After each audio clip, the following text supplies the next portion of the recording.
साथीहरू के तपाईहरु चिन्तितमा हुनुहुन्छ फेसबुकबाट पैसा कमाउने साथीहरू के तपाईहरु यदि चिन्तितमा हुनुहुन्छ भने यो भिडियोलाई अन्तिम समय हेरेर साथ दिनु होला। अहिले फेसबुकले नयाँ अपडेट ल्याएको छ।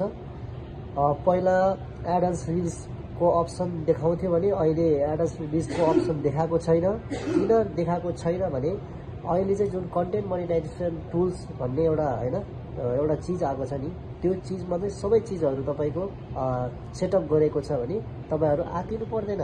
तपाईको एड्स रिल्स को अप्सन हरायो, अब यसबाट अर्निङ हुँदैन कि भनेर तपाईहरु आतिनु भएको छ भने नआतिनु होला, केही पनि हुँदैन। कन्टेन्ट मोनेटाइजेसन टुल्स तपाईको यदि त्यो अप्सन खोलिरहेको छ भने तपाईको सबै चीजहरु त्यहीबाट अर्निङ हुन्छ।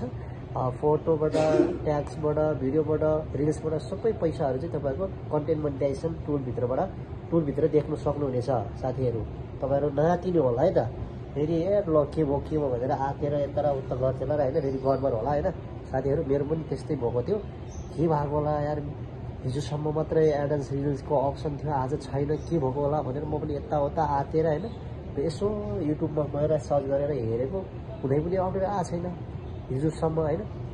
अनि आज बिहान हेरेको त न्यू अपडेट आएको रहेछ के हैन, न्यू अपडेट आएको रहेछ। अनि अहिले चाहिँ पुरा कन्टेन्ट मोनेटाइजेसन टुल र पार्टनर पार्टनरको एउटा अप्सन दिएको छ अनि स्टारको अप्सन दिएको छ। तपाईले त्यो भित्रबाट चाहिँ पैसा कमाउन सक्नुहुनेछ। रिल्सबाट पनि, फोटोबाट पनि, जेसुकै जे हाले पनि तपाईहरुले पैसा कमाउन सक्नुहुनेछ है त। नआतिनु होला। म यही जानकारी दिन आएको थिएँ। सबैजनालाई बाइ बाइ।